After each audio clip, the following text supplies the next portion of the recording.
Ayan. Ayan. Diba?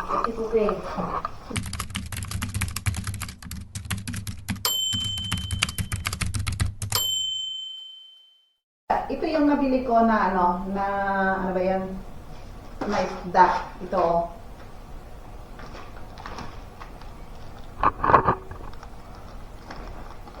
Nabili ko few days ago.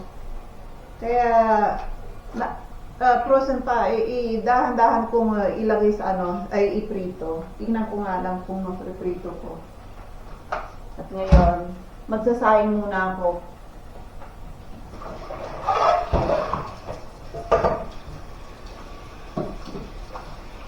Magsayang ako.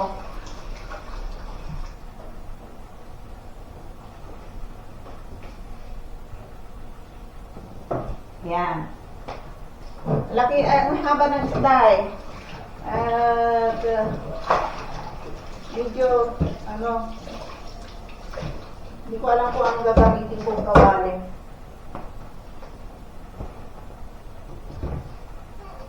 May kawali ako. Ito yung napulot kong kawali kahapon. Ito yung napulot kong kawali kahapon. Ginamit ko na kahapon. Pwede, maganda, non-sticky. Oh. Maganda. Super tipid.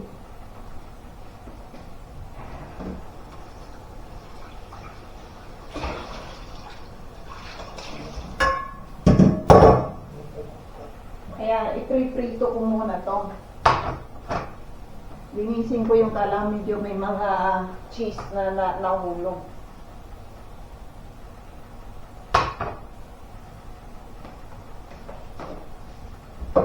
Ayan.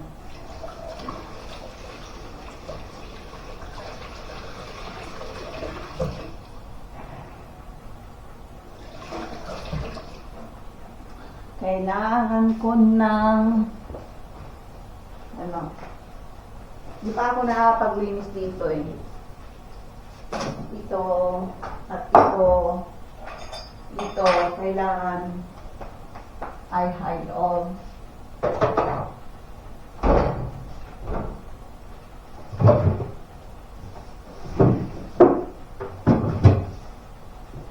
At ito, igigisa ko to. Igigisa itong picking cabbage.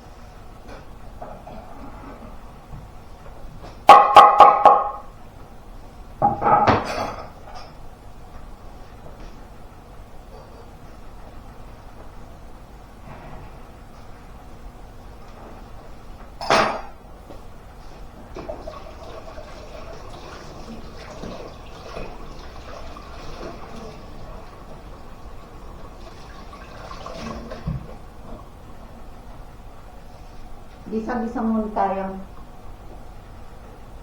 I-prepare ko muna bago ako mag-prito. Ito, ano ko na lang muna. Linisin ko muna to para hindi kalat. Yan, di ba?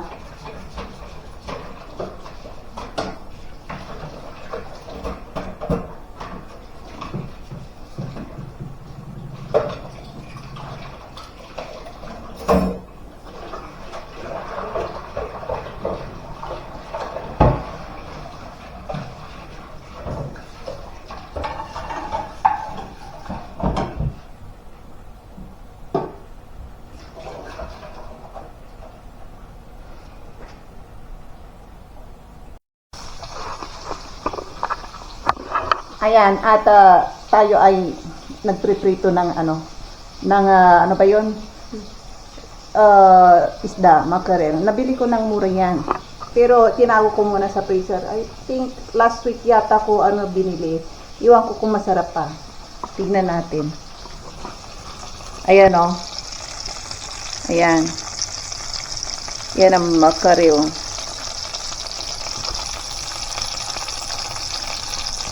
Ayan. I-ano natin. Ibalik ta rin natin.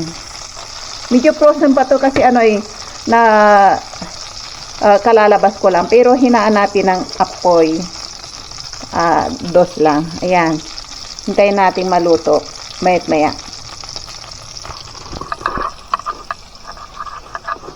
Ayan. Naugutom na naman ako. Nagsasayang ako. Ayun, oh. At, yan ay partneran natin ng ginisang gulay. Masarap kapag ginisang gulay with pakbet. Kaso nga lang, as usual, walang okra, ang palaya, kahit na anong gulay dito.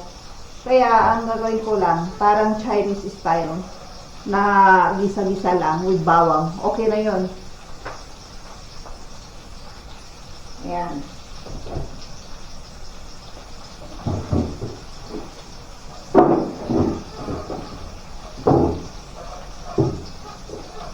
Wala nang bawang.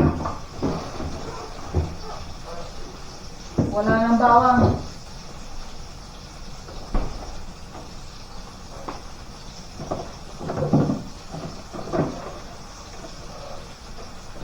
Ayan, may natitira pa.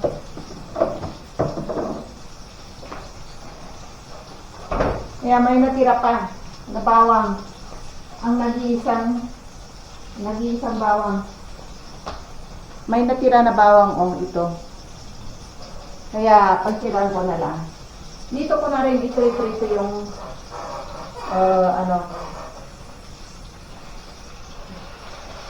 ayan, umuusok pa. Ayan, ganyan lang yan. Habang hinihintay natin, magsikan muna tayo. Ayan, andyan pala yung camera ko. Ayan, habang hinihintay natin yung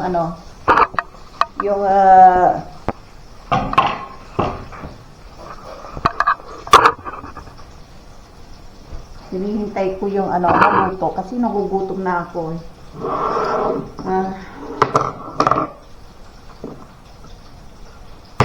Ayan. Malapit na palang Chinese New Year ngayon parang mga school sa Taiwan holiday na, wala lang school. So, hindi ko alam kung kailan ang Chinese New Year, pero I think next week yata. Hindi ko alam, tanongin ko yung anak ko kung kailan. Kasi nasa sila sa Taiwan. Doon sila nakatira. Kaya yan, ang pinipritong manok. Ayan, lechong isda ang natin. Ulamin natin ngayon. Masarap. Yan ang lechong isda ko. Gawin nating para naman social. Lechong isda, diba? Tignan niyo, nawawala na yung balat niya. Masarap sa isda yung balat. Ayan yan ang gustong-gusto ko sa isda. Balat. Yan. Ayan, ang pagpreprito ng isda. Nabili ko lang yan, 16 kurun. Ayan. Ayan. Diba? Lechon isda. Yeah. Secret. No, I need to know. So, this one. You wanna see? Yum. You wanna eat? No. No. So, what you eat in school? Hobno. Hobno? They serve hobno there, Dr. Dalai. My God, I will go school today. Why they serve hobno there? Dr. Dalai school. Or for your teacher. Ayan Ayan, medyo lumalambot na. Medyo lumalambot na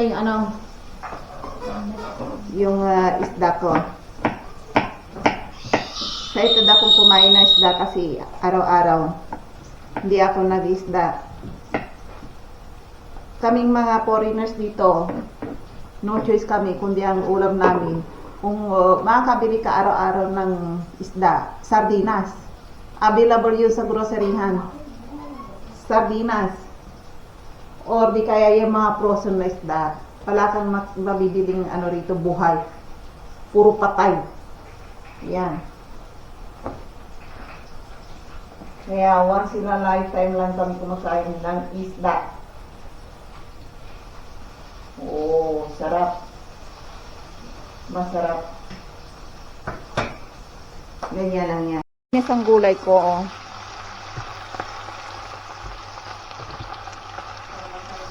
Ayan, ganyan lang yan. Simple lang. Natimplahan na yan na yung magic sarap. Ayan.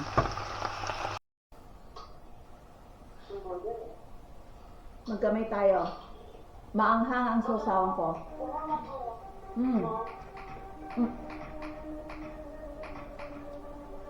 Nakain ko kaagad yung tinik.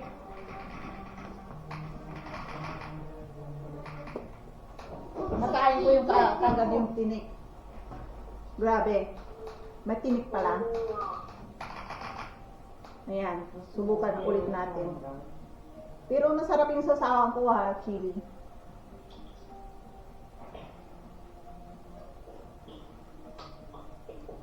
Sarap.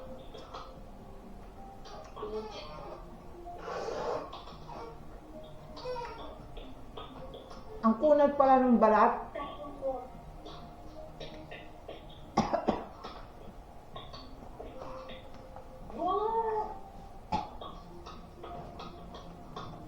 Ang kunat pala ng balat.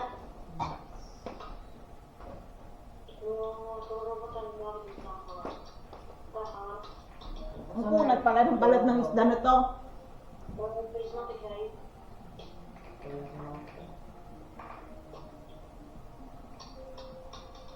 No choice.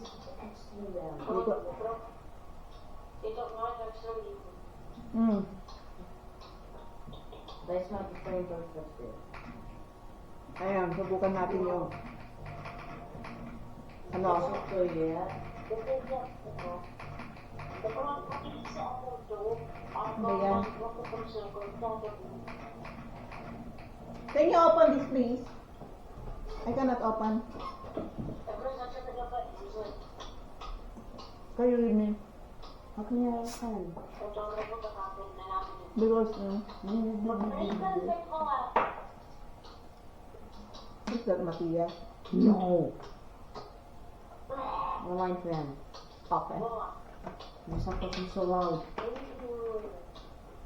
Hello everybody, hello!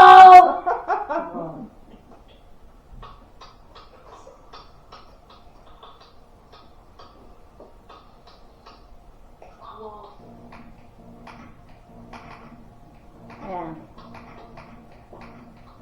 Все, надо, оно слышно. Napakasarap. Ayan tayo aalis. Punta tayo sa groceryhan. Ang lamig. Ayan. As usual, madilim na naman. Naging blue color na naman ulit tayo. O, tingnan nyo sa ano. Diyan sa harapan. Madilim oh.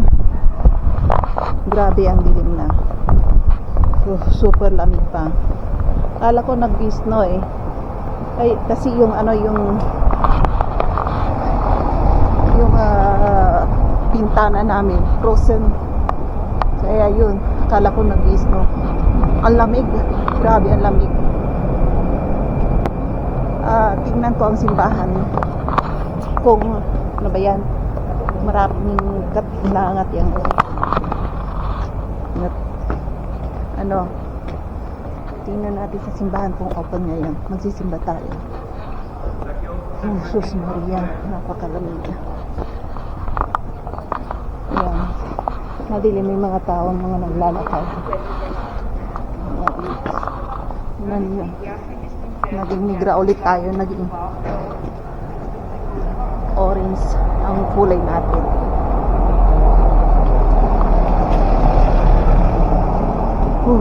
Lamig.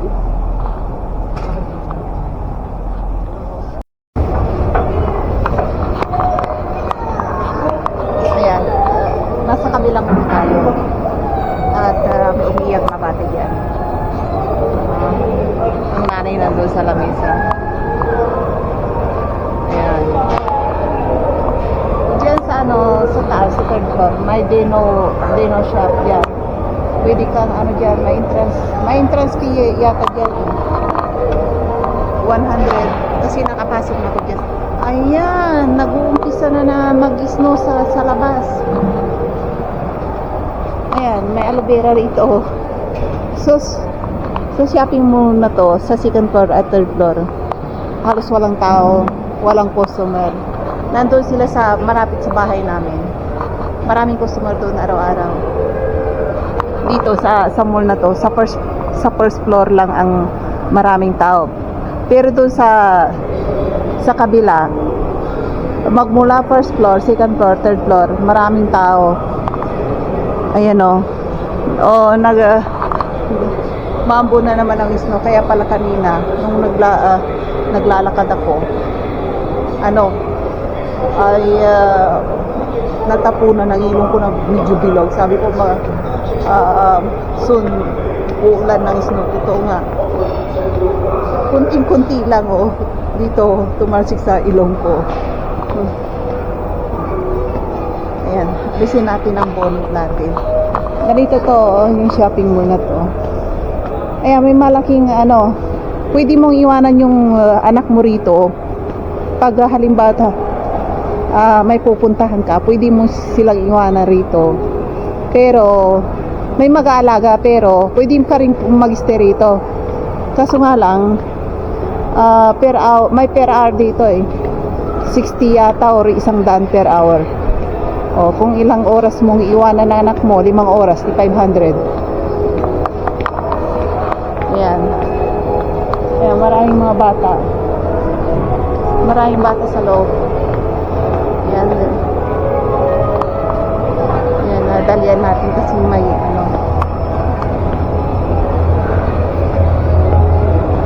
Ayan, malaki.